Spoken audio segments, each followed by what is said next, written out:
Ils sont nombreux à tenter d'occuper le créneau du centre. En tout cas, Hervé Morin, le candidat du nouveau centre, était lui aussi à Grenoble aujourd'hui. Et lui aussi semble à la peine pour ses signatures. Il a débattu d'un thème, droite-gauche, quelle frontière, avec Gilles Finkelstein de la Fondation Jean Jaurès. Et Jérémy Brossard l'a également rencontré. Je vous propose de l'écouter tout de suite.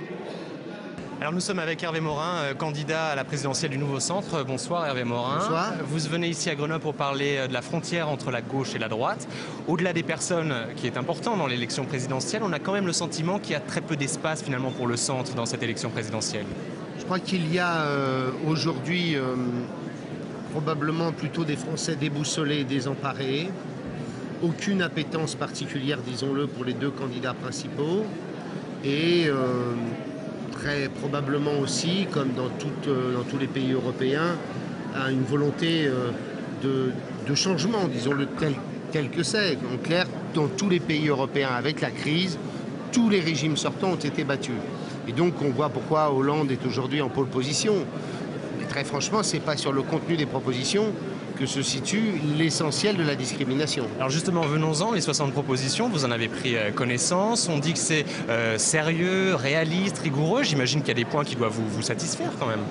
Non, ce qui me satisfait, c'est que, et d'ailleurs les socialistes ne peuvent pas faire autrement, c'est qu'on n'est plus sur le discours keynésien classique de la dépense publique à tout va. Ce que je constate en revanche, c'est qu'on commence à avoir un début de discours d'une politique de l'offre, d'une politique en faveur des entreprises, parce qu'on sait que c'est la création de richesses qui permet ensuite la redistribution. Cependant, en matière de réalisme, permettez-moi de douter très sérieusement des chiffres qui sont annoncés. Les recettes qui sont annoncées ne seront jamais à la hauteur. On nous raconte des bobards, très clairement, sur le niveau des recettes fiscales qu'on peut obtenir à travers les différents dispositifs prévus. Par ailleurs, on oublie de dire que lorsqu'on décide de supprimer telle ou telle exonération de cotisation sociale, on augmente immédiatement le chômage. Et troisièmement, je constate que sur des sujets aussi centraux et majeurs que l'éducation, on a l'annonce de 60 000 profs de plus.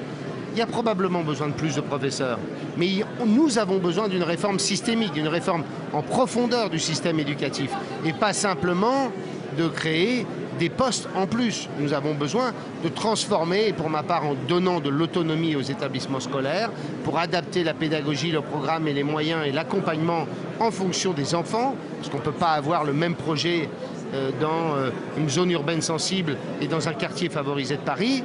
Mais il n'empêche que sur tout cela, on est absolument en dessous de la problématique qui est, elle, extrêmement sérieuse. Dernière question rapidement, elle vous concerne plus directement. Vous vous dites déterminé à aller jusqu'au bout. Est-ce qu'avec vos sondages et les dissensions que votre candidature crée au sein du nouveau centre, est-ce que vous pouvez malgré tout aller jusqu'au bout? Les dissensions, vous les avez toujours eues. Jacques Chirac, en 1995, avait des dissensions. Il était abandonné par tout le monde. En 2002 et 2007, François Bayrou aussi, Ségolène Royal.